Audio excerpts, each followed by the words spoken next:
ese dilema entre volver a ver a tus hijos o salvar a la humanidad. Y creo que el corazón es este vínculo entre Murphy y Cooper, y creo que es muy importante. Cómo el amor y la conexión humana trascienden el tiempo y el espacio. El tiempo es relativo para cada uno y esto depende de la velocidad o la gravedad. Esa secuencia de Matthew McConaughey reaccionando al vídeo de sus hijos mayores. Y cuenta Matt que usaron la primer toma de todas. La música, ¿no? Consigue esto, porque tiene una presencia, si te has fijado, casi constante. Lo importante que es el amor y cómo mueve montañas. En el fondo no está tan mal, ¿no? Esta peli. Bienvenidos a Tiempos de Cine, el podcast donde dos personas que hacen cine analizan las técnicas de las grandes películas y cómo dejan su huella en nuestra vida. Hoy traemos al episodio una historia muy especial, porque muy pocas películas juegan con el tiempo de una forma tan inolvidable como Interstellar. Abrochate los auriculares porque en 3, 2, 1 son Tiempos de Cine. Here we go, and roll sound. Roll camera. Silence, please. And action!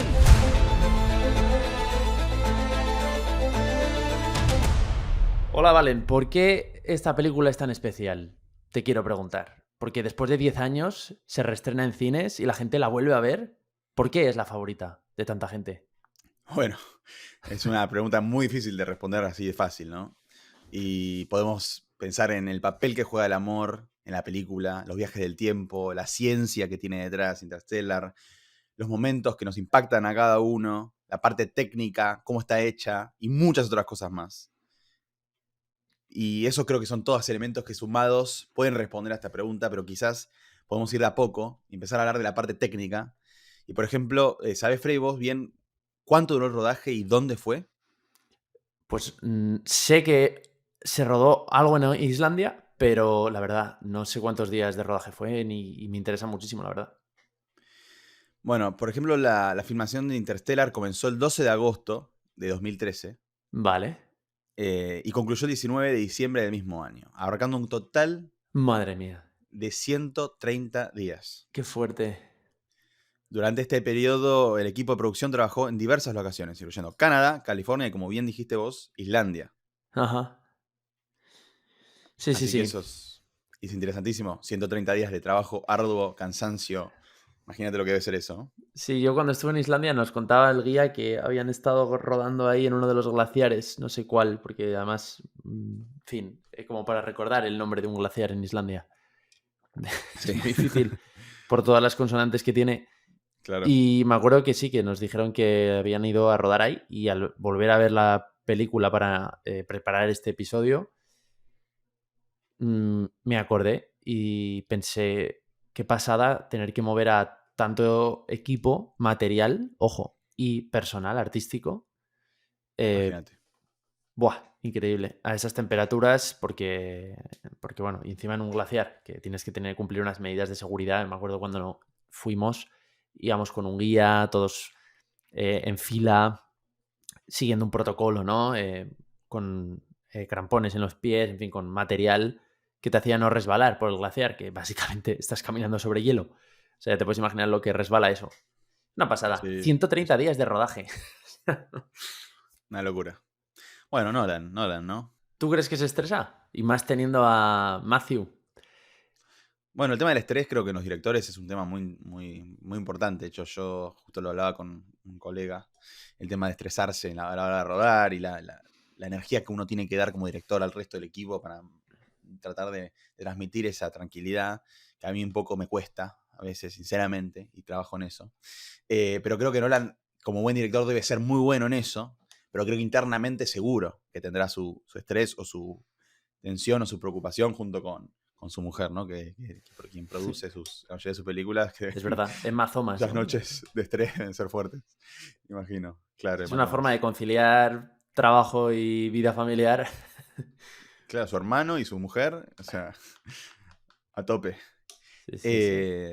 Y bueno, es muy interesante acerca del tema de Matthew McConaughey. ¿Te gusta Matthew McConaughey como actor? ¿Y te gusta cómo estuvo en esta película? Sí, me gusta muchísimo. Aquí estaba en su época de máximo pico, ¿no? Aquí estaba en De la oro, cresta de la ola, como se dice. claro. De esas Bueno, a olas mí, de... he de decirte que nunca creo que me haya llegado a gustar tanto como en True Detective o en concreto por la que ganó el Oscar, que era la de Dallas Buyers Club. Ujú. Pero bueno, en esta película también luego te explicaré o te diré también qué cosas he visto yo de su actuación que me han llamado mucho la atención. Pero cuéntame, ¿qué relación hay entre ellos? ¿Por qué Nolan quiso confiar de esta forma en él? Bueno, Nolan hoy en día es como una entidad que elige y se escucha muchas entrevistas de los actores que están en sus películas que cuando te llama Nolan es como, tenés que ir. Entonces, Nolan, por ejemplo, se dice que él estaba viendo una película de Matthew, que no es una película tan grande, que se llama Mad, o sea, Ah, Barro, sí, Matt. y por lo que tuvo interés en él, y por esa razón que trabajaron juntos. Y después hay varias entrevistas en las que le preguntan a Matthew McConaughey cómo es trabajar con Nolan, porque es como que Nolan tiene esa cosa de cómo será, ¿viste? Cómo trabajará Nolan, qué es lo que hará. Bastante Sí. particular el tipo. Y Matthew dijo que es el mejor líder con el que trabajó. Y que no es tan perfeccionista como uno creería, sino que le gusta justamente que haya esas imperfecciones. Y lo que me pareció bastante loco, porque siendo un director que se nota tan controlador o que tiene tanto control sobre la imagen, sus imágenes, me llamó bastante la atención. Y hay una de las tomas que es la más icónica, una de las más icónicas y más llamativas, que creo que vamos a hablar de esa más adelante, que es la que Cooper, el personaje que interpreta Matthew McConaughey, está viendo a sus hijos, ¿no? En la tele, en la imagen, ¿no? Y cuenta Matt que usaron la primer toma de todas. Muchas veces se dice que fue una sola toma, de hecho. El Matthew McConaughey cuenta que no, que se hicieron varias tomas, pero que quedó la primera. Por la cantidad de emoción que requería y la reacción de verla por primera vez las imágenes de Cooper, iba a ser la más orgánica, la una, y él dice, debería haber sido una Warner, como no sé cómo se pronuncia, como que iban a ser la de una, y efectivamente se usó la primera.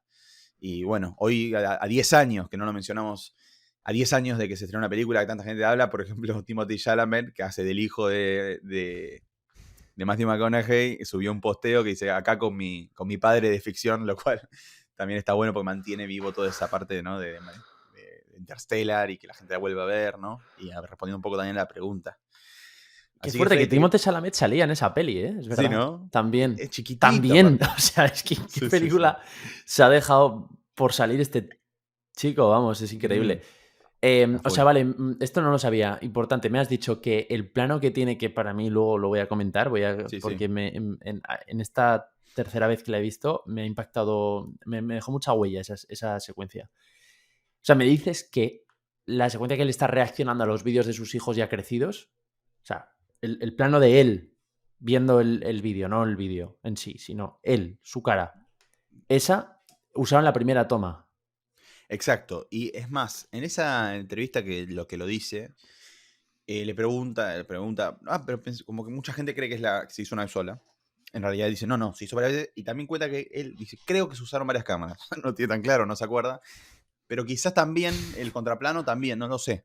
Porque quizás, y ahora también eso es algo que yo también quiero mencionar mucho, es el tema de la realidad y cómo Nolan está tan obsesionado con la realidad. Quizás también quisieron tomar como a varias cámaras una misma toma, porque querían como capturar esa realidad de la primera reacción de Cooper al ver esas imágenes y cómo es emocionado. Así que es muy interesante esa situación, porque es una de las, te diría, escenas / planos más impactantes de la película, yo creo, más emocionantes, deberíamos decir. Sí, muchísimo. Y además, te quería decir. Yo, No, no, no, antes de no. que, Dime. no, que antes de que porque yo quiero que hables del tema del dilema que abre esta película, ¿no? De justamente esto que le pasa a Cooper cuando ve las imágenes. Ahora te lo digo, pero es que antes quería decir que Ah, en este último cortometraje que rodé con Consuelo Trujillo y Ana sí, Wagener, perdón, que siempre lo digo mal, perdona, Ana, te va a si estás retar. escuchando esto. Claro, me di cuenta de que incluso, bueno, que a los actores, si les das una escena que es lo que tú has dicho, muy potente a nivel emocional, o sea, que tienen que dejar salir mucho, que tienen que dar mucho, que tienen que Ujú, contenerse mucho, pero se agotan muchísimo. Entonces, es verdad lo de que al final claro. tiendes a irte a las primeras tomas, ¿no? Y esto es Mm, una falsa creencia que yo tenía escuchando, o bueno, o un error que yo no lo había entendido bien, porque muchas veces tú ves a muchos directores hablar, por ejemplo, a Ruben Östlund, el director este sueco que ha ganado 2 veces ya, 2 veces, la Palma de Mm, Oro, increíble. Bueno, pues este mm, hombre que el del Triángulo de la Tristeza, ¿no? El de The Square. claro. Bueno, decía que él rueda como 30, 40 tomas y las rueda hacia atrás. O sea, como que él ya empieza rodando, ya sabe que va a rodar 40, por ejemplo, y cuando llegan a las 3 últimas, creo que toca como un triángulo o un platillo o algo así, suena algo, con esta como que ya es como lo último, ya solo quedan 3, entonces como que todo el equipo, los actores, es cuando lo dan todo de verdad porque sientes esa presión, ¿no? Pues como esa presión del deadline, ¿no? En un Mm, proyecto tuyo. Pues sí, que es ahora o nunca, ¿no? Entonces, claro. claro, eso tendría que explicar, ¿no? Rubén Östlund cómo lo hace realmente, porque yo creo que entre su explicación y lo que luego se entiende, ahí hay un hueco, ¿no? Que algo falla porque a mí no me termina de cuadrar.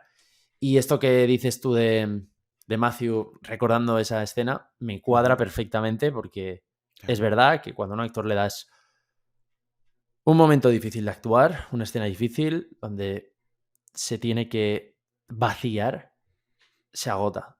Y al Claro. final las tomas mejores tienden a ser la primera, la segunda, porque en general tampoco haces muchas, pero es que a partir de esas 2 primeras ya la frescura, la intensidad ya no es la misma porque estás literalmente agotado. Y además, trabajando con actores como, bueno, las que mencionaste que trabajaste vos, o mismo Matthew McConaughey, que tienen la capacidad de poder en una toma hacer ese nivel de Sí, emoción, bueno, sí. no tiene más sentido que hacerlo de esa forma, ¿no? Eh, Así que bueno, ahora sí, Freddy, el tema del dilema que tiene el dilema que genera esta película, ¿no? Y aclaro que, bueno, a partir de ahora vamos a hacer spoilers, como siempre en todos los episodios, también lo aclaro por las dudas que no lo hayan visto, que lo dudo, porque pasaron 10 años y es una película hiper popular, pero bueno, un poco de ese dilema que genera esta película. Sí, en la película hay varios dilemas, como buen guión, que también Ujú. analizaremos después. Siempre le das al personaje dos opciones, ¿no? Y eso es lo interesante, forzarle a tomar una Sí, decisión y ver qué precio paga, ¿no? Por tomar una de las dos decisiones y verlo, participar de esa decisión. Yo creo que en la medida en la que el dilema es lo suficientemente potente, lo suficientemente emocionalmente también catártico, ¿no? Que te saca luego después la satisfacción, ¿no? De ver ese viaje y de cómo ha tomado esa decisión. Y también la medida en que te hace participar, es decir, que te compele, que te afecta, que te hace empatizar, el guión es mejor o peor. Entonces, aquí hay varios dilemas y a mí uno muy potente que ha resonado mucho conmigo es el de, claro, si tú te atreverías a dejar a tu familia atrás o, bueno, dejarla para embarcarte en una misión especial, como lo hace Cooper, en la que realmente no tienes la garantía de que tengas un billete de vuelta. Y a mí esa es una pregunta que de hecho me enviaste tú un vídeo preparando el episodio de Modern Wisdom, del tío este que es como, un bueno, uno de podcaster. los... ¿Cómo se llama? No, un podcaster muy famoso, hace podcast, digamos, Sí, como pero que no sé nosotros. cómo... Eso, que como el Diary of a CEO, pero que no me acuerdo el nombre de este tío. Bueno, Ah, de y Chris, de él, el nombre de él. sí, Chris... Chris, sí, ahora no recuerdo el apellido, no importa. Chris de Da Modern igual, le estoy Wisdom. entrevistando a Matthew, que Matthew, Sí, pues la verdad es que es una gozada porque, como igual que su libro, que por cierto también me lo recomendaste tú, y me gustó mucho como la experiencia del audiolibro, escuchando al propio Matthew leer su libro, que es una espectacular. pasada, porque es un storyteller, o sea, poca gente de verdad tiene un don Sí, muy, muy, muy alto y, y muy bien trabajado. Pues él también decía que este dilema era el que más le había chocado de la película, el que más le había impactado, ¿no?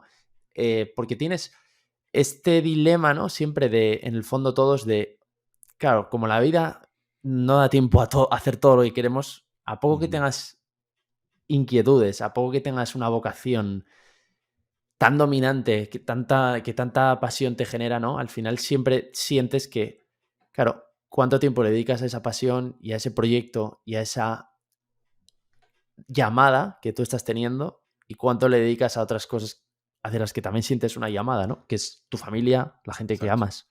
Y entonces ese dilema de ser un padre protector y de estar ahí para sus hijos o cumplir con el propósito para el que fuiste hecho, ese dilema entre volver a ver a tus hijos o salvar a la humanidad, me gustó muchísimo y me hizo darme cuenta, o a mí me ayudó a un poco también a enfrentarme a estos dilemas de decir, bueno, hombre, obviamente aquí está exagerado, generalmente no tenemos el dilema de salvar a la humanidad, pero sí que todos tenemos el dilema de, bueno, claro, ¿qué hago? ¿Le dedico más tiempo a esto? ¿Me voy a rodar esto?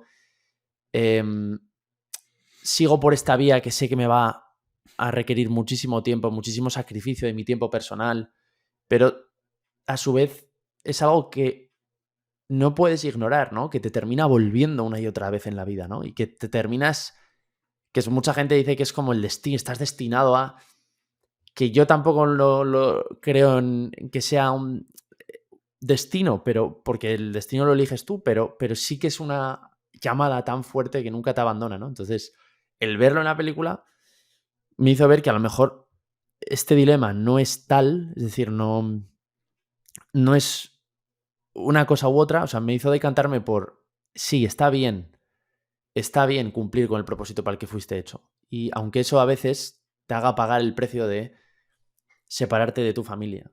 Y al final, esa creo que es la mejor forma también de, paradójicamente, de querer a tu familia y de ser un buen padre o de ser un buen marido, porque muchas veces sacrificar esa parte, si tú tienes esa llamada, sacrificar esa llamada por pasar más tiempo con tu familia, creo que te empobrece y te hace peor persona. Y tú al final, el padre que seas, el marido que seas, el amigo que seas, va a depender mucho también de cómo hayas respondido a esa pregunta.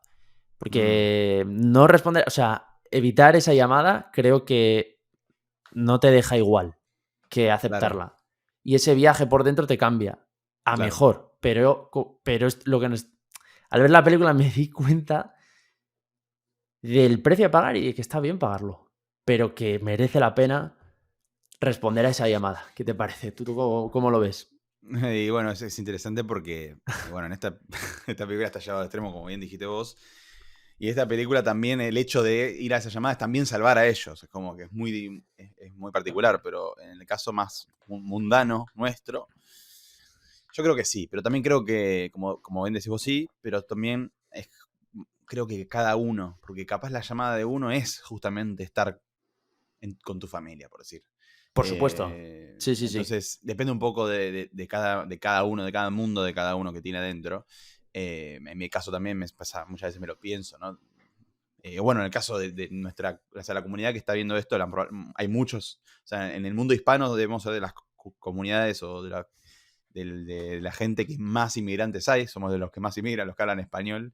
Entonces también esa situación se ve muy común, ¿no? En muchos países, el tema de inmigrar, o como es mi caso, el tema de decir, bueno, por un bien mayor mío, por una razón racional, objetiva, en la que creo que es mejor para mí hacer algo de esto, bueno, tengo que abandonar muchas otras cosas, familia, amigos, cultura, etcétera.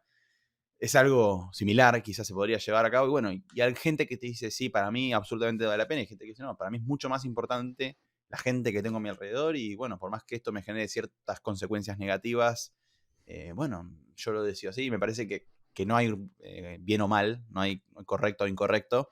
Pero sí que claramente es un gran dilema que esta película tiene, si no uno de los más importantes, si no el más importante, quiero decir. Y bueno, y creo que da a pensar. Y en mi caso tengo una tendencia más hacia quizás la familia, estar y compartir. Pero me parece que, como decís vos, si uno deja de hacer esas cosas y tiene que dejar por completo ese llamado, termina uno teniendo quizás un resentimiento hacia uno mismo. Y quizás no es tan buen, como decís vos, familiar o hijo, o padre o pareja por eso. Lo cual, bueno, es muy, muy interesante y bueno, es para debatir y para pensar y cada uno creo que tendrá su propia razón interna y está muy bueno que o sea, esto es lo que hace que también Interstellar sea lo que es lo que hablábamos al principio. ¿Por qué? Porque genera todo esto, nos genera esta situación de pensar, Cooper, ¿está bien lo que está haciendo? ¿No está bien lo que está haciendo Cooper? ¿Se tiene que ir o se tiene que quedar? Y está bien. Sí. Bueno, Sí, perdón, ¿está bien? no, iba a decir, y está bien que abandone a la hija cuando le pide suplicadamente, llorando, que se quede. que vaya por el bien mayor o no. Bueno, eso es todo lo que nos pasa cuando la vemos, ¿no? Sí, y sobre todo cuando la vuelves a ver, porque yo esta reflexión es algo en lo que he sido más consciente esta última vez que la he visto. Mm, Y también hay que decir que esta es una de esas películas que a medida que la ves, o sea, que la vuelves a ver, vas viendo nuevas cosas, ¿no? De primeras es una película que te pasa por encima, ¿no? A mí me pasó, o sea, me sobrepasó, de hecho. Y era consciente de que había visto algo muy importante, muy especial. Pero también te digo una cosa, y es que yo nunca he creído que, o para mí, esta película nunca ha sido de mis favoritas. De hecho, no está, no es una película, no está entre mis favoritas, ¿no? mira. Y además me cuesta verla como una obra maestra. O sea, sé que tiene muchas cosas de obra maestra, sé que es muy especial, sé que obviamente es el cine llevado a su máximo exponente en muchos aspectos, pero siempre he tenido un problema con el guión, ¿no? He tenido un problema con la historia, con la ambición de la historia, ¿no? De cuántas cosas quiere contar, de cuántas cosas quiere resolver, de ser tan Marvel en muchos aspectos, ¿no? De agotar como todo lo filosófico, ¿no? También a nivel metafísico lo compleja que es, a nivel científico lo compleja que es. Que también vamos a hablar de eso, ¿no? Sí, pero es cierto que creo que tenía... obviamente es una de esas películas que merece un podcast precisamente por eso, para sacarle todo el jugo, porque tiene muchísimo y merece la pena volverla a ver. Y lo interesante es que si la ves 10 años después, sacas quizás nuevas ideas y te quedas con cosas nuevas que te ayudan a tu vida en ese momento, distintas a cuando la viste hace 10 años. Entonces va madurando contigo la película. Y Sí. quizás eso también la hace grande, ¿no? Pienso yo, aunque en el fondo yo no esté entre mis favoritas, ¿no? Creo que era una Claro. reflexión que quería compartir honesta. Está muy bien. A mí sí es una de mis favoritas, pero como decís vos, a nivel objetivo, bueno, justamente lo que vamos a tratar de ir desglosando acá, es una de las mejores, no lo sé, a mí personalmente me pasa, es una de, viste que a veces la gente te obliga, haces cine, te gusta el cine, ¿cuál es tu película favorita? Es imposible responder esa pregunta, pero a veces ya decidí que para resolver, bueno, decido una. Y la que siempre digo como resolución es Interstellar. Ya, el prompt ya lo tienes preparado, ¿no? Sí, ya Ya está. la digo respuesta ya la Interstellar. tienes ya Ya pensada. está.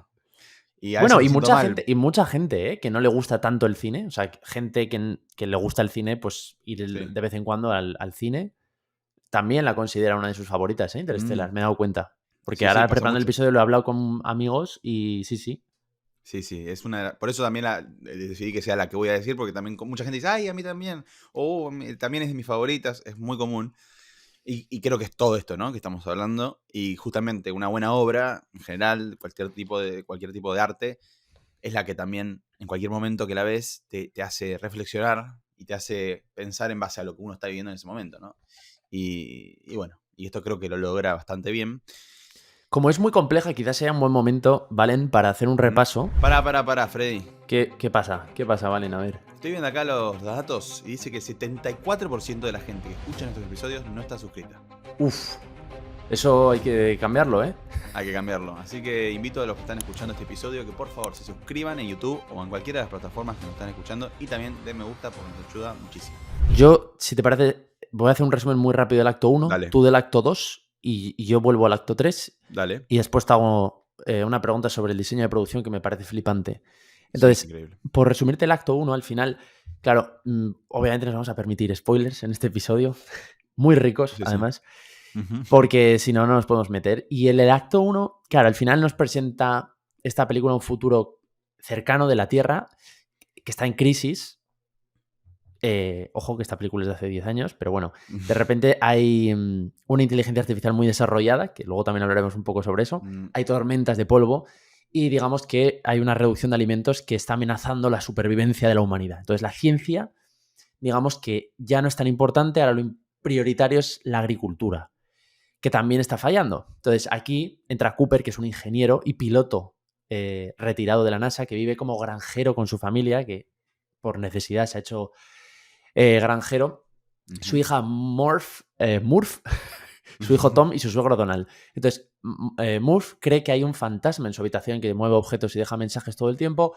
Cooper descubre que es un patrón de coordenadas gravitacionales que está codificado en el polvo y gracias a eso consiguen llegar a esas instalaciones secretas de la NASA que están lideradas por el Dr. Brand, que, bueno, pues básicamente, y su hija, que es, han descubierto que un agujero de gusano apareció cerca de Saturno y eso está permitiendo la exploración de planetas en otra galaxia. Es decir, nos ahorra tiempo, lo que llevaría millones de años o muchísimo tiempo, gracias a ese agujero de gusano que se ha abierto. Es una oportunidad para moverte de una galaxia a otra en mucho menos tiempo. Y el proyecto se llama Lazarus, ¿no?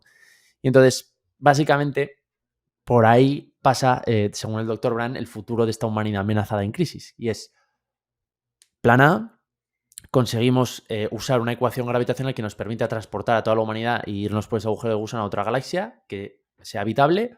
O B, usar embriones humanos para comenzar una nueva colonia en otro planeta, ¿no?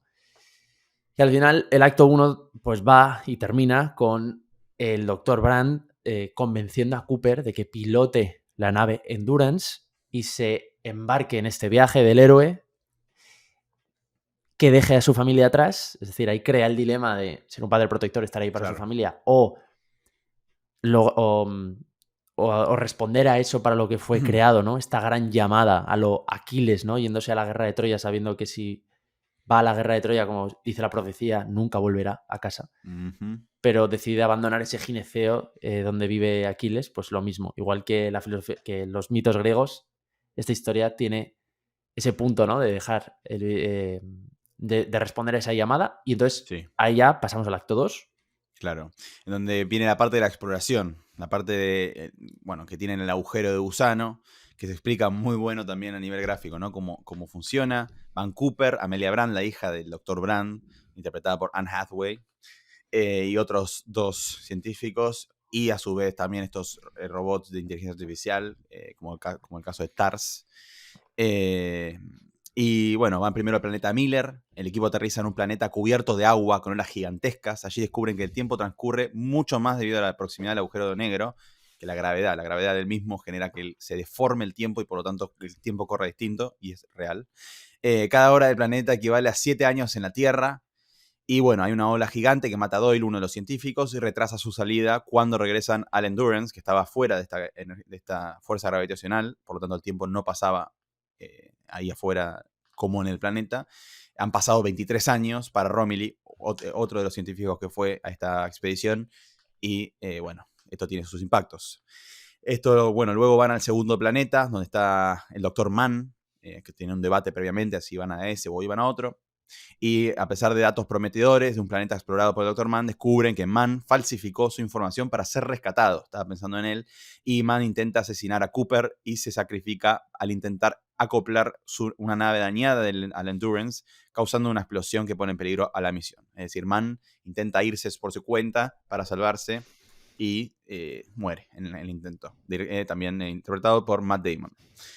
Por nada más y nada menos que Matt Damon. Luego, el sacrificio cerca de la Gargantúa. Gargantúa es este agujero negro. Y para asegurar la supervivencia de Amelia, de la hija del Dr. Brand, Anne Hathaway, Cooper decide, conjunto con TARS, usar la gravedad del agujero negro como una maniobra de onda. Y Cooper se desprende de la nave, quedando atrapado en Gargantúa mientras Amelia continúa hacia el tercer planeta. Y esto concluye con el acto 2. Y el tercer acto es Cooper que atraviesa el horizonte, ¿no? de eventos del agujero negro y es transportado a un tesseracto, ¿no? El agujero negro, no confundir con un agujero de gusano. El agujero negro, mal. El agujero de gusano es el puente que une las galaxias y por el que la humanidad, pues, tendríamos una segunda oportunidad, ¿no? Bueno, pues Cooper cae en el agujero de gusano. Fatal, horrible. Todo está perdido, ¿no? Pero de pronto... agujero negro. En agujero negro, perdón. Y entonces llega a esa construcción que han creado, parece seres avanzados de 5 dimensiones, que es el tesseracto, ¿no? Que es un lugar donde puede manipular el tiempo y observar, ¿no? Y en concreto, toda esa construcción responde a la habitación de una niña, que es la hija del propio Cooper, que es Murph. Y entonces está ahí conversando creo que es con TARS, ¿no? Con la inteligencia artificial. Y Cooper se da cuenta de que él mismo fue el fantasma de Murph, ¿no?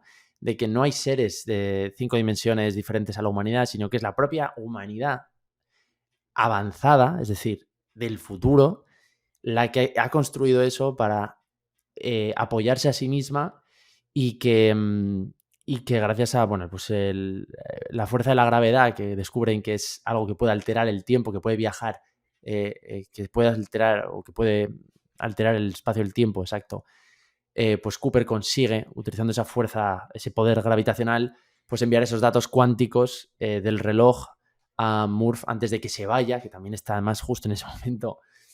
Murph está a punto de dejar la habitación, su hermano le está llamando desde abajo de la casa, o sea, su pareja le está llamando, su hermano está a punto de llegar, y entonces Murph, que es ahora ya una científica adulta, ¿no? ¿Cómo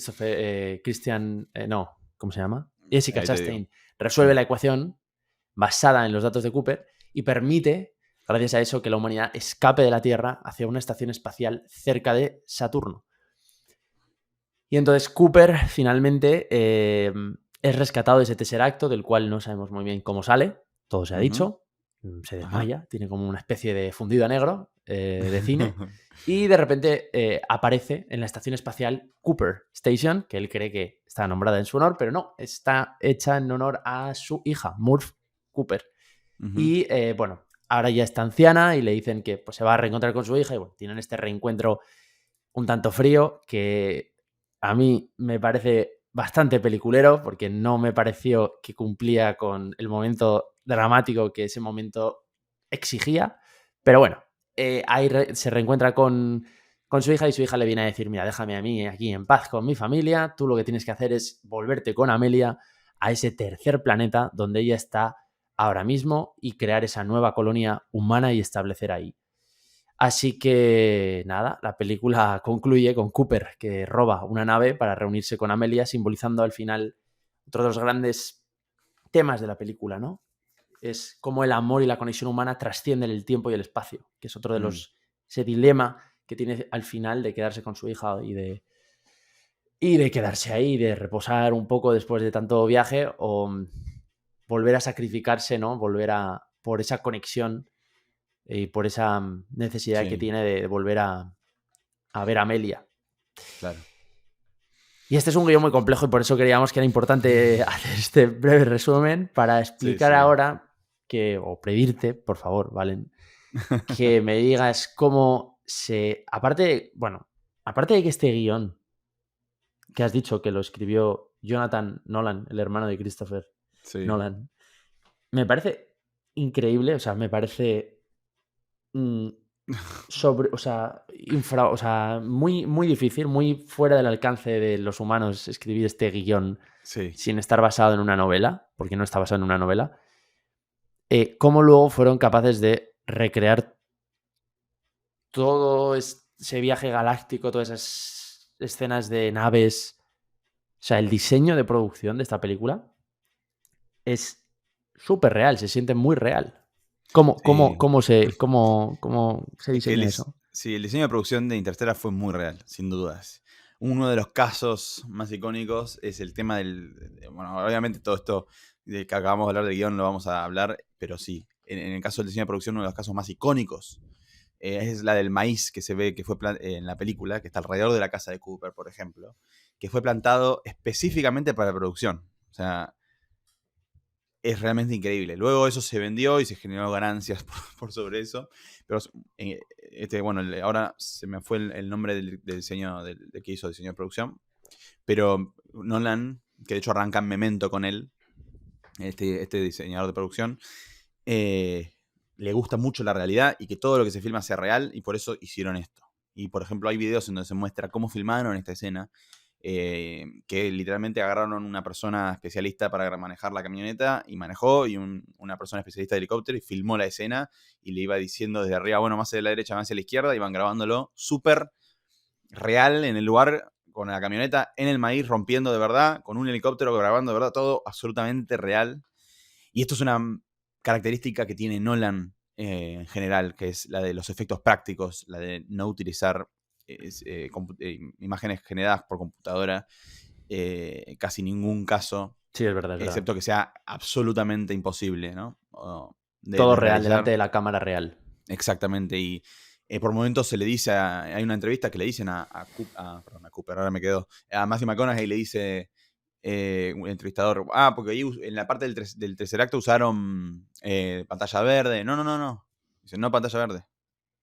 O sea, bueno, no tengo bien claro cómo lograron eso, pero hay muy poca, creo, no sé si hay pantalla verde o casi nunca hay pantalla verde. Recrearon todas las naves en el estudio, se puede ver imágenes, es realmente increíble y es esto que tiene Nolan con la realidad, que creo que también aporta a que todo esto funcione, toda esta historia funcione, que es la realidad que se ve, que se siente, que se vive a través de las imágenes que nos da Nolan, y por eso también es que una película con semejante guión, como vos acabas de decir, con tanta, que excede, digamos, lo normal, también nos pueda vender realidad, nos podamos sentir esa realidad. Creo que tiene que ver mucho con eso, con su compromiso con esta. Así que... Y que tenga el presupuesto para hacerlo, claro. Oye, si lo tienes, pues oye, plántate Bueno, obviamente... 500 acres de maíz, claro que sí, ¿por qué no? Eso es muy americano. Me encanta. Sí, No, bueno, sí. obvio. 500 acres de maíz, venga, ¿por qué no? Sí, y bueno, y ya veremos qué tan real también es la parte de la física, que es algo muy importante y relevante en esta película, ¿no? Claro, es ciencia ficción, es como una teoría adecuada para la película, pero que no tiene una base científica real, ¿o sí? Bueno, Interstellar tiene un respeto por lo científico muy sorprendente. Contaron con la presencia de Kip Thorne, que es un físico teórico y escritor estadounidense conocido por sus contribuciones en física gravitacional y atmosférica. He escuchado también que es como el referente de la gravedad, ¿no? Hoy en día es un tipo que, gravedad, Kip Thorne. Y este tipo ayudó muchísimo, tanto durante la producción, pero más que nada también en la preproducción, en la creación del guión, en pensar en cómo se iba a realizar esto, cómo se iba a ver el agujero negro. Bueno, toda esa parte técnica y física y científica fue él muy importante, y hay una entrevista que está por internet, que si me acuerdo la voy a dejar en la descripción, que habla justamente, es una conversación entre Kip Thorne y Christopher Nolan y el entrevistador, y cuentan como un montón de casos en los que estaba capaz escribiendo el guión, el hermano, o él mismo estaba pensando, bueno, cómo vamos a representar ciertas cosas, y bueno, y ahí es donde Kip Thorne intervenía y decía, no, esto no se puede realmente, o quizás Christopher Nolan le decía, bueno, no, pero pensalo de vuelta, yo creo que se puede lograr así, fíjate, y capaz Kip decía, bueno, sí, si lo haces de esta forma, podría ser, bueno, pero había mucho respeto por tratar de entrar dentro de esas reglas, y un caso que cuentan es que Christopher Nolan al principio cuando pensó en la película, que bueno, no sé bien cómo habrá sido el proceso creativo junto con su hermano, pero quería que sea una historia de humanos que logran ir a la velocidad de la luz. Y bueno, y Kip Thorne le dijo, no, ahí te paro el carro y no vas a poder entrar. Bueno, hay un montón de anécdotas y cosas así graciosas que cuentan ellos en la entrevista, que es muy, muy interesante. Y hay elementos que son reales y hay elementos que no son reales. Pero dentro de esa no realidad hay cierto respeto igual por la teoría. Voy a comentar un par de estos elementos que sí son científicos y elementos que no. Por ejemplo, el caso de que obviamente lo más impactante o lo más llamativo es el tema de la relatividad del tiempo, que eso ya creo que todos bastante conocemos la frase de la relatividad de Einstein, ¿no? Que es, bueno, que el tiempo es relativo para cada uno y esto depende de la velocidad o la gravedad. Porque el espacio, ese espacio-tiempo, están anclados, entonces la gravedad lo que hace es afectar el espacio y el tiempo. Entonces, cuando hay más gravedad, el tiempo corre distinto que donde hay menos gravedad. Y lo mismo con la velocidad. Nosotros mismos, si hoy nos subimos a un avión, una persona se queda en la Tierra, digamos, el tiempo corre distinto. Son milésimas de segundo, es imperceptible, pero sí realmente el tiempo corre literalmente distinto. Entonces, esto llevado a extremos, pasa lo que pasa en Interstellar, que en este planeta de olas enormes, la gravedad hace que el tiempo corra distinto, y eso es absolutamente científico. No significa que conozcamos un planeta que exactamente tenga esas condiciones y pase eso, pero tendría sentido dentro de la teoría de la física algo así. Y por ejemplo, en el caso del tercer acto y esto del agujero negro, ahí es donde yo te diría que justamente cuando estábamos recién hablando de los actos a partir de, o sea, el tercer acto, literalmente, que tiene el tercer acto. Perdón. Es que lo estaba viendo venir. Claro, Sí. de verdad. Joder, no había caído. Ese momento es donde ya todo, dijimos, bueno, apagamos acá y listo. Que es toda la parte donde ya la ciencia un poquito se va, que igual, repito, o sea, tiene una base científica, pero no hay nada comprobado o nada que pruebe que esto podría ser así o es así. Pero dentro de eso igual hay ciertos límites que no corre. Pero bueno, una de las cosas que mientras estábamos hablando pensaba, por ejemplo, es el caso de que él, teóricamente, en el agujero negro hay tanta gravedad que el tiempo corre distinto y él pasó un tiempo ahí y esta chica, la Amelia Brandt, la que es interpretada por Anne Hathaway, cuando vemos las tomas de ella ahí en la escena que están armando de vuelta la sociedad en otro planeta, la vemos exactamente igual y él también. Entonces ahí hay ciertas cosas que como que ya, bueno, termina y se hace un par de licencias de narrativas científicas. Pero bueno, esas cosas son las que no hay, obviamente, comprobadas, pero igual tiene un sentido porque en realidad se supone que nosotros vivimos en un mundo de 4 dimensiones en la que una es el tiempo y el tiempo corre siempre, nosotros estamos atados al tiempo porque va siempre para adelante, pero se supone que si tuviéramos la capacidad de romper eso podríamos también movernos en la dimensión del tiempo, que no podemos y no somos capaces, y hoy solamente podemos ir hacia adelante, que es una de las cosas que sucede en una conversación que le dice, podemos ir para atrás, podemos repetir, y dice, no, eso es imposible. Siempre hacia adelante, más rápido, más lento, pero siempre hacia adelante. Así que bueno, todo esto está mucho más en detalle y mucho mejor explicado que yo, que no soy científico, en un video de Javier Santolaya, un científico déjalo. español muy bueno que siempre hace estos análisis muy interesantes hablando de películas, también lo hizo con Oppenheimer, así que también vamos a dejar... En las notas del episodio estaría bien dejarlo, ¿vale? Exacto. Así que, Freddy, te quiero preguntar, porque esta película, además de todo esto técnico y la parte científica, nos mantiene muy enganchados. Sí. ¿Cuál es la forma en la que lo hace? A mí esto me fascina porque son 2 horas y 45 y me pasa como en Oppenheimer, que es que son 3 horas de película y mira, te guste más o menos, o sea, te engancha, ¿no? La estás viendo y no puedes dejar de estar sumergido en esta película. Te lleva como las olas, ¿no? Del planeta gigante ese, las olas esas gigantes. Sí. Pues Nolan es así, es como una ola gigante que te va llevando y es como un tráiler continuo, la película, que durante tanto tiempo pues te consigue mantener la atención, ¿no? Y una de las cosas que me he fijado que la música, ¿no? Consigue esto, porque tiene una presencia, si te has fijado, casi constante. O sea, constante. No hay casi escena en donde no haya un poquito de banda sonora por detrás y te va metiendo, ¿no? Porque es como ese viaje que te va sumergido, ¿no? En la narración y te va llevando con el ritmo de la música. Contribuye mucho a eso, ¿no? A ligar mucho distintas escenas entre sí, distintos planos. Y eso, y que sientas como que vas sumergido en ese viaje que es toda la película y que al final, jolín, no se te haga larga, ¿no? Nunca.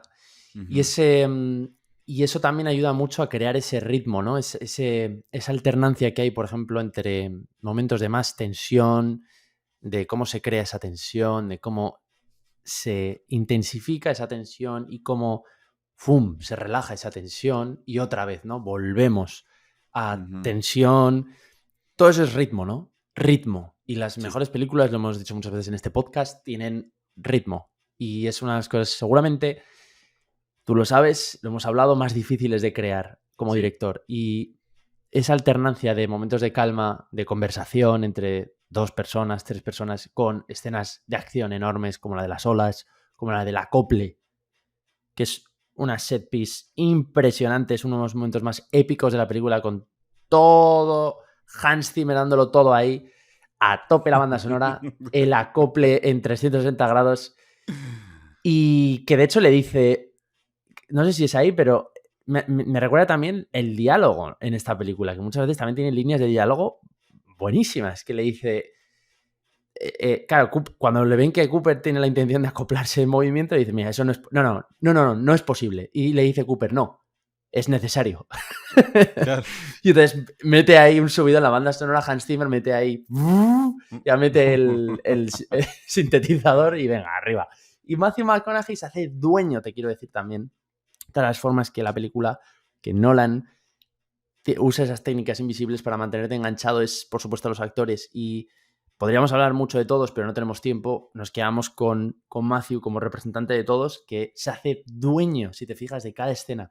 Me di cuenta de esto esta última vez que vi la peli, de que todo el rato que aparece está casi todo el tiempo susurrando o hablando muy bajo y además muy del tirón, con una intensidad delante de la cámara siempre brutal. Siempre está haciendo cosas. Siempre, no sé, siempre es un animal, porque siempre está. Todo lo que hace lo hace interesante, ¿no? Sí, Y sí, hay sí. un momento que también, incluso otra de las formas que la peli te mantiene muy enganchado es ciertos momentos de ligereza, ¿no? Que eso también apoya el ritmo, ¿no? Que decíamos antes, que es ciertos momentitos de humor que nunca, digamos que el cine de Nolan no se ha caracterizado por ser una comedia o dominar el sentido del humor. Pero Exacto. fíjate, esta peli me gustó porque hay un momento que está hablando con la máquina TARS, la inteligencia artificial está avanzada, este robot que se mueve, y le está preguntando si los dos tripulantes son amigos cercanos, Edmund y la doctora Brand, ¿no? Le dice, ¿son amigos Ujú. cercanos? En plan, ¿tienen una relación? Y le dice, señor, lo siento, pero he sido entrenado con parámetros de discreción. Y le dice Cooper, sí, pero no con parámetros de cómo poner cara de póker. Y justo se va a Cooper y se da la vuelta a la máquina, que la cámara estaba por detrás, y se queda así.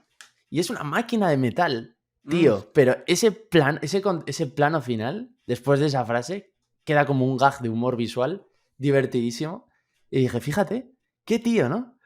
O sea, en este detalle el tío cómo se ha sacado algo interesante, o sea, información que tiene que aparecer, porque aumenta el conflicto, ¿no? Saber que sí, obviamente la doctora Brand quiere ir a rescatar a Edmund porque tiene una relación con él, sí. con un momento de humor también, ¿no? Que un poco como que libere, como que mantenga la narración ligera, que te enganche más, que te genere ese momento de oxitocina, de venga, me río un poco.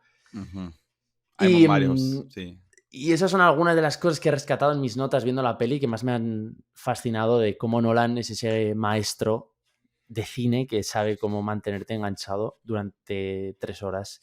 Sí. Y otra de las, por cierto, cosas que aparecen frecuentemente es un mensaje, que es el de no entres dócilmente en esa buena noche, que al final se me hace hasta un poco pesado. Sí. No sé muy bien de qué va, de qué va esto. Bueno, esto es lo que narra, ¿no? El doctor Brandt les dice a ellos, a los tripulantes, le dice a Amelia en sus llamadas, en sus conexiones ahí intergalácticas. Y es un poema de Dylan Thomas. Y esta pregunta vos la anotaste acá y yo, viste, estuve pensando y analizando y buscando. Y creo que tiene como una doble. O sea, tiene un único sentido que lo encuentro, que a su vez es como doble, ahí lo explico. Que lo que está hablando es la idea de no entregarse a la muerte fácilmente. Que dice, no te entres dócilmente a la buena noche, como a la noche, ¿no? Que sería la muerte. Y esto aplicaría tanto a nivel individual como a nivel de la humanidad. Que no hay que entregarse a la extinción del Claro. ser. Porque, bueno, de alguna forma el doctor Brandt tiene su plot twist, su situación, pero a su vez es el que generó que todo esto suceda y que de alguna forma salva a la humanidad. Y es con esa idea de no entregarse fácilmente a esa extinción. Y bueno, en un momento también se habla de que el gobierno en realidad o sea, como que mantiene en secreto que se está invirtiendo en investigación. Y él cree que sí, que hay que hacerlo porque, bueno, que no hay que entregarse fácilmente. Y bueno, y habla de eso básicamente, de la supervivencia, de mantenerse, de no entregarse fácilmente y de luchar y de gritar ante él, ante que se apague la luz. Y eso es lo que hacen en esta película nuestros personajes. Así que, Entiendo, porque al final, claro, en esas situaciones tan extremas, ¿no? Debe ser fácil como a veces dejarte vencer, ¿no? De alguna manera y un poco pues como claro. que es Bueno, fácil morir, ¿no? En esas situaciones de supervivencia tan extremas como los montañeros de los grandes picos, ¿no? De las montañas. Al ujú, final es como si no haces un esfuerzo continuo por mantenerte alerta y mantenerte vivo en la operación, en la misión y de entender el propósito, es fácil, ¿no? Que entre tanto desgaste y tanta, bueno, tanto esfuerzo, ¿no? Que hay que hacer, Sí, sea más barato dejarte sí, morir que seguir viviendo. Incluso con todo justo. lo que conlleva, digamos. Sí, sí. Oye, ¿y la fotografía que me cuentas? ¡Hoite! ¡Vai, hoitema! Hoyte by Tema, DP de la mayoría, de muchas de las películas de Nolan, Menudo tema. entre otras cosas. Bueno, y bueno, en esta película hizo un gran trabajo también y usaron cámaras IMAX, Panavision, anamórficas, y VistaVision en algunas escenas. Y, Panavision. Vale. sí, y se distribuyó con diferentes relaciones de aspectos, varias distintas, incluyendo obviamente IMAX. Y en algunas de las versiones hay cambio de relación de aspectos. En algunas de las versiones de proyección, ahora no recuerdo cuando la vi yo, pero, pero hay algunas de las versiones de distribución, de proyección o de la, sí, de la reproducción de la película, en la que la relación de aspectos, es decir, qué tan rectangular o cuadrada es la imagen, para simplificar, cambia en la misma película. Y eso se debe, bueno, a que usaron varios tipos de film y varios tipos de relación de aspectos, y eso a veces se recorta y se deja todo en una misma, y en algunos casos se va ajustando en la misma película. Y bueno, por cierto, esta película está filmada, o sea, estos tipos de filmación fueron todos en film, en Sí, en celuloide, celuloide.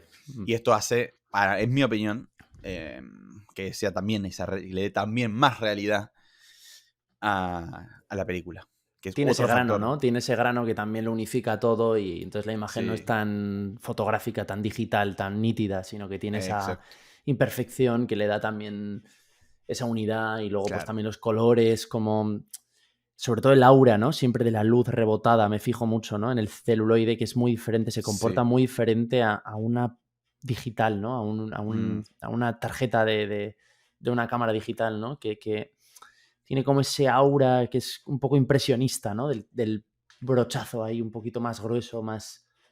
Me sí, parece más, no sé, como más ensoñador, más evocador, más... Y más cine, porque, bueno, pues porque los que nos hemos criado con películas, sobre todo hechas en celuloide, ¿no? mm. Pues nos recuerda más a ese estilo. Sí, yo creo que tiene esa imagen que es más real, porque si lo pensás, la diferencia entre un celuloide y el sensor de una cámara digital es que la información que llega a través del lente hacia el sensor en lo digital, lo que hace es recibirla, codificarla en ceros y unos, y después reproducirla nuevamente en píxeles, en una computadora o en donde sea. En cambio, Ah, en el film, en el celuloide, literalmente la imagen se imprime en químicos. Es decir, es súper, es mucho más real, es más a nivel técnico, a nivel químico, a nivel físico. La imagen literalmente se imprime, llega al se sensor, capta. se imprime, reacciona la imagen, Sí, se sí. corre ese film, ese frame, se corre y viene el siguiente y imprime, e imprime, e imprime, e imprime. En cambio, en el otro es el sensor que capta, recoge información y después la reproduce. Sigue reproduciendo realidad, porque lo que reproduce es una representación de lo que vino, pero Sí, capta y reproduce, pero no captura. No captura la realidad como tal. Es que ahora lo has explicado muy bien, me ha gustado mucho, no como el celuloide. exacto. Yo creo que hay algo ahí. Una Obviamente especie igual, de aprisionar el tiempo, ¿no? De guardarlo, exacto, de conservarlo como si fuera un ámbar. Sí. exacto, sí. Y creo que hay, o sea, la mayoría, incluso yo a veces no me doy cuenta cuando estoy viendo algo. A veces tengo que pensar, esto, a veces uno no, viste, la mayoría de los espectadores lo ven, ni te das cuenta, la mayoría ni se dan cuenta si es film o no, pero esto también lo he hablado mucho con un amigo, colega, Guillermo, que, que igual en el inconsciente debe llegar de alguna forma. Esa sensación, esa situación que genera que esté filmado así. Sí, porque te iba a decir que el ojo en realidad es bastante más es bastante más digital, ¿no? ¿O no? Bueno, ¿Tú crees que el ojo se parece más al celuloide? O sea, reacciona como el celuloide, pero no añade, por ejemplo, ese grano que tiene el celuloide, ¿no? ¿O qué? no, Bueno, no claro. lo sé, no lo sé, no lo sé. Sí, pero a veces también en los ojos te hacen muchos flares, te hacen muchos... Ahora que tengo un foco delante, de hecho, si llevo la vista un poco a la oscuridad, bueno, incluso me noto que se me quema un poco el ojo, ¿no? O cuando Sí, miras directamente al sol. Es verdad que el ojo tiene una forma de reaccionar a la luz como celuloide, es decir, como se está imprimiendo, sí. la luz está impactando. Tenemos como unos conos y otro, no me acuerdo cómo se Bastones. llama, Conos bastones y y conos bastones, que sí. reciben esa información y también. Sí, Claro, es muy loco igual. El ojo es realmente ya no, otro pero que nivel. tiene sentido que al final está más hermanado el ojo con el celuloide que con el digital. Mm, Conclusión final. sí, totalmente. Qué Así guay. que, bueno, hablando de todo esto técnico, Uf, pasando ya un buenísima poquito reflexión, más. ¿eh? Sí.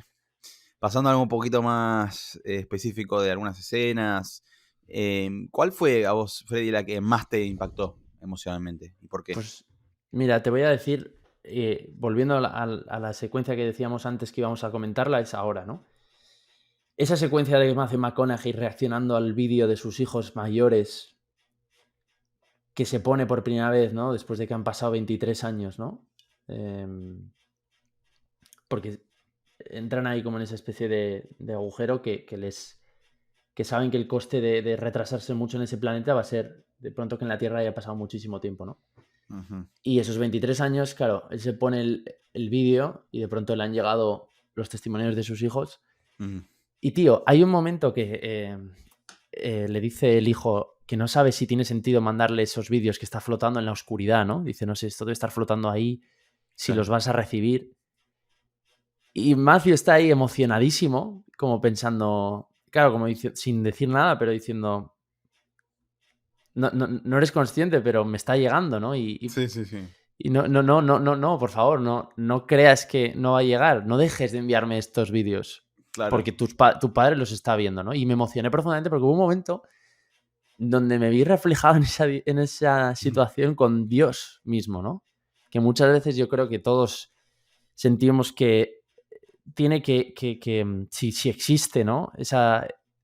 Ese Dios y existe la posibilidad de relacionarnos con Él y de saber si está ahí.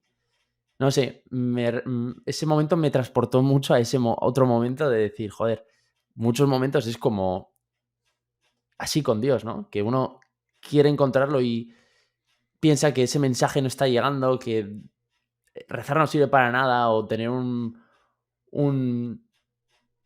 no sé, o rezar, no orar, meditar, no tiene sentido. Y sin embargo, no sé, esta escena pensé por un momento, y si, Mm, fíjate, ¿no? Si Dios estuviera ahí también reaccionando como Matthew.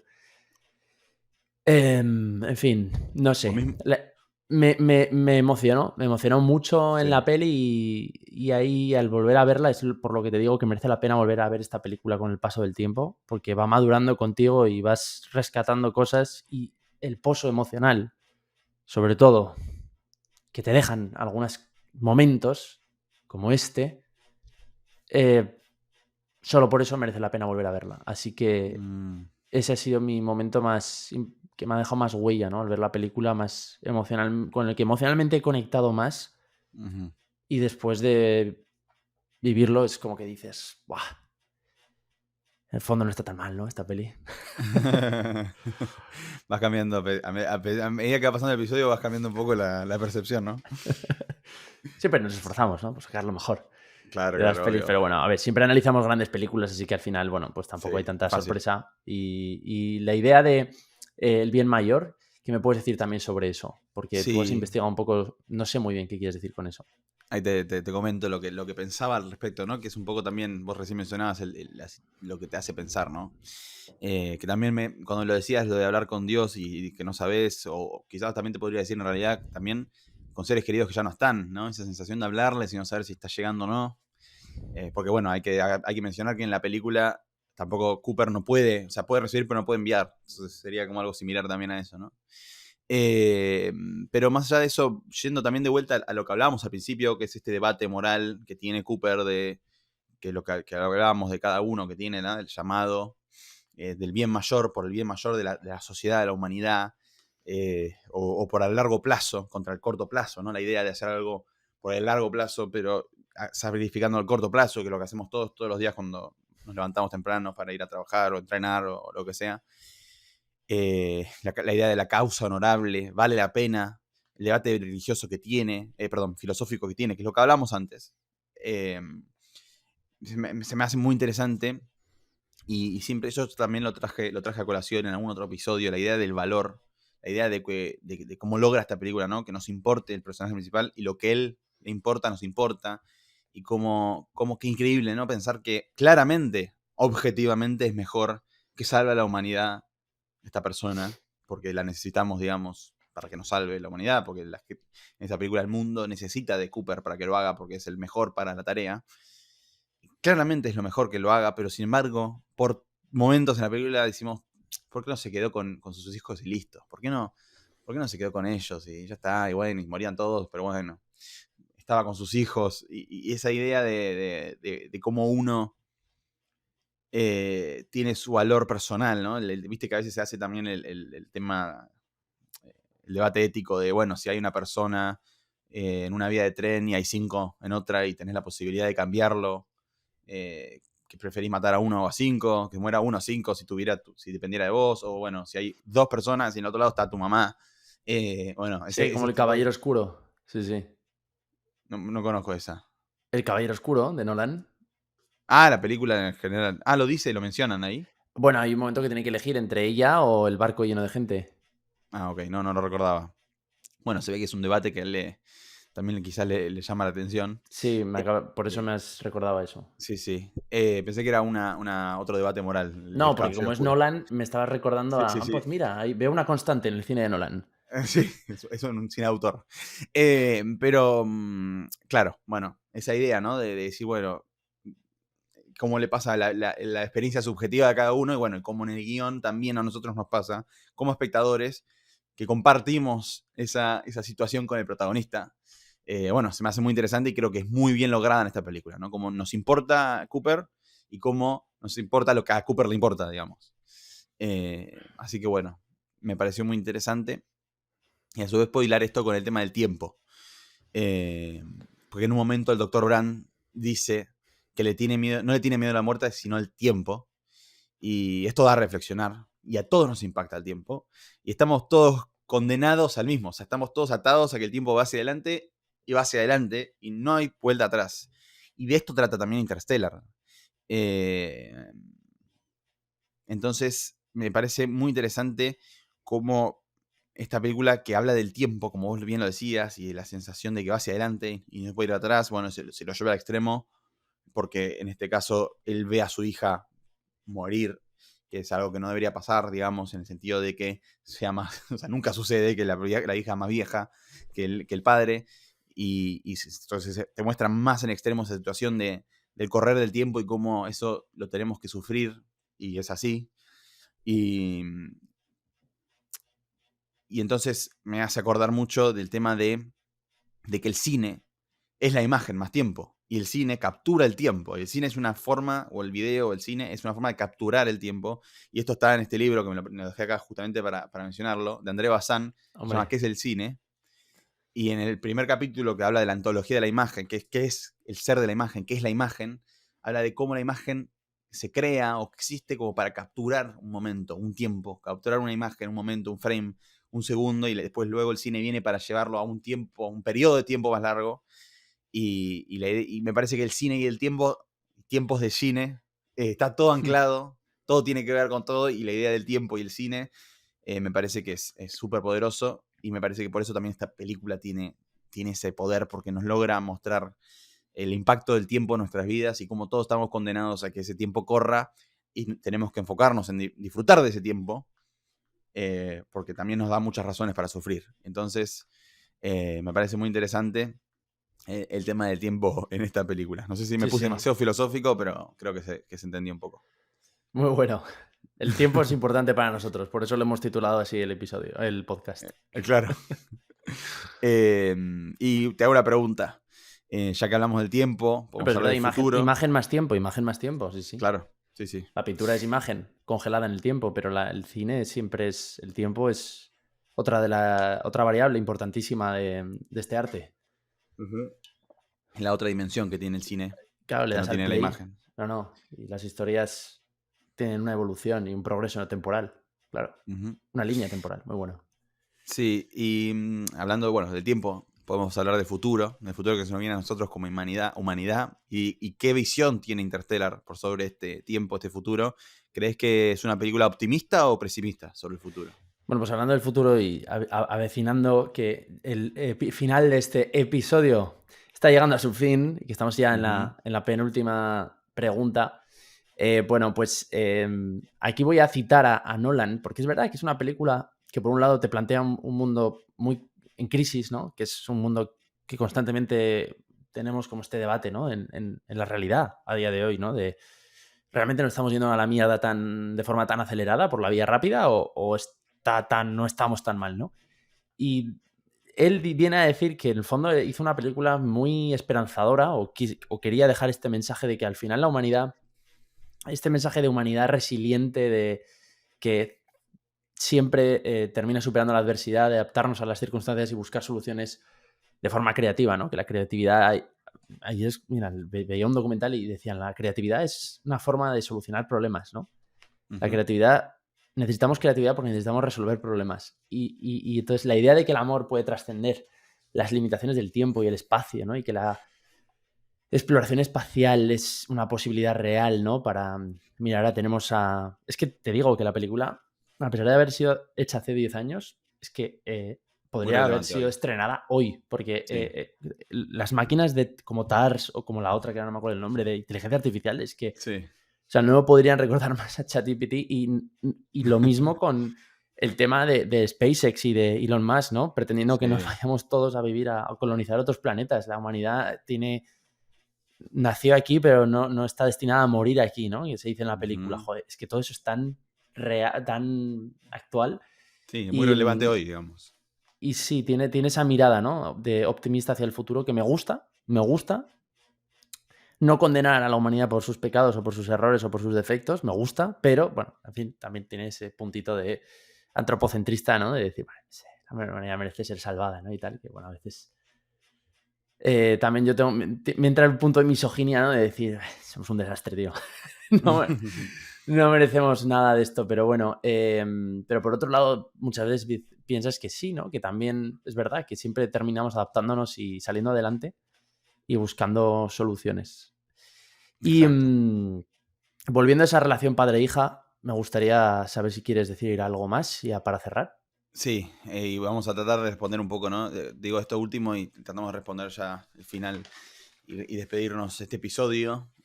Pero antes me parece que es importante hablar un poco de esto, que es tan importante porque la película tiene todo esto que hablábamos del mundo, de la ciencia, de Cooper, de salvar a la humanidad y la llamada y todo, pero está muy atravesada esta película.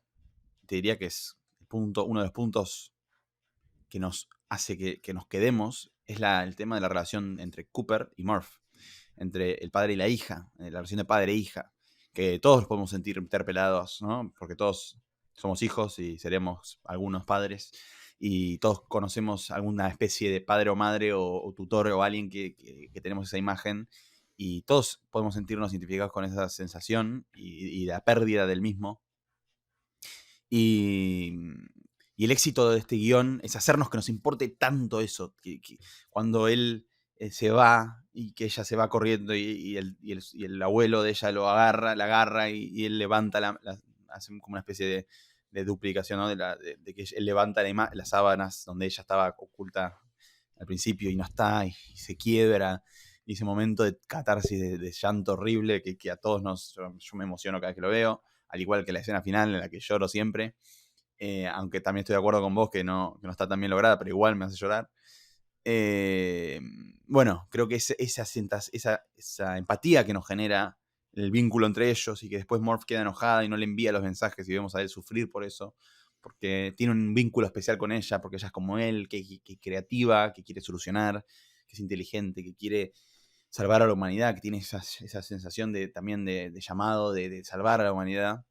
Creo que es lo que también le da el corazón, porque tiene cerebro la película, toda la parte de la ciencia, tiene la parte del llamado, de la vocación, y creo que el corazón es este vínculo entre Murphy y Cooper, y creo que es muy importante. Y me gusta de cómo va del universo, lo más grande, los agujeros negros, a lo más pequeño, que es el amor, y como mencionabas antes, el amor como fuerza, que también lo menciona Amelia Brand, y lo importante que es el amor y cómo mueve montañas, porque al final del día Cooper va para salvar a sus hijos también. Entonces, todo es en realidad alrededor del amor, y del amor por sus hijos, su familia y la humanidad. Y es algo que es difícil de explicar y ellos también lo tienen ese debate en la mitad de la película, que es, el amor él dice, es una forma útil para poder reproducirse, etcétera, y dice, ¿y por qué amamos a la gente que ya no está? Bueno, es muy interesante. Y el amor ese mismo que hace que nos mueva también es el que nos hace sufrir, entonces es como una especie de condena infinita, y bueno, me parece que es muy profundo y también nos hace pensar mucho, y bueno, y además que a nivel técnico esta película, para cerrar, me parece que es a nivel fotografía, arte, transpira realidad y belleza, y me parece a mí, en ese aspecto técnico, también una obra maestra. Así que eso para terminar. ¡Wow! Así Pues por cierro eso es con tan broche de oro. especial, amigos. Por eso es tan especial. Y 10 años después se ha reestrenado y merecía mucho la pena hacer un episodio de Tiempos de Cine y aprender también nosotros de esta película mucho y compartir esas técnicas que hacen esta película tan grande y tan especial. Bueno, ahora nos gustaría mucho escuchar a la gente también su opinión, que nos escucháis, ¿no? Que dejéis vuestro comentario de qué te pareció Interstellar y cuál es el momento que te impactó a ti, qué cosas te han hecho resonar más, ¿no?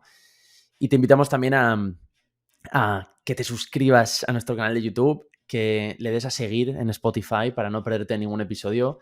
Nos lleva unas 20 horas de trabajo, esto es real, seleccionar lo más interesante, elegir la parte de nuestra opinión que aporte más valor y contarla y editarla y programarla, en fin, que nos ayudaría mucho que eso, le des a like y sobre todo te suscribas al canal de YouTube y nos sigas en Spotify, donde sea que nos escuches, porque nos ayudará un montonazo. Y Exactamente. por mi parte nada más, tío, que un abrazo. Gracias por escuchar a todos. Ha Un sido un abrazo. lujo. Y nos estamos escuchando en el próximo episodio del año que viene. Buen año para todos. Venga, chao, nos vemos.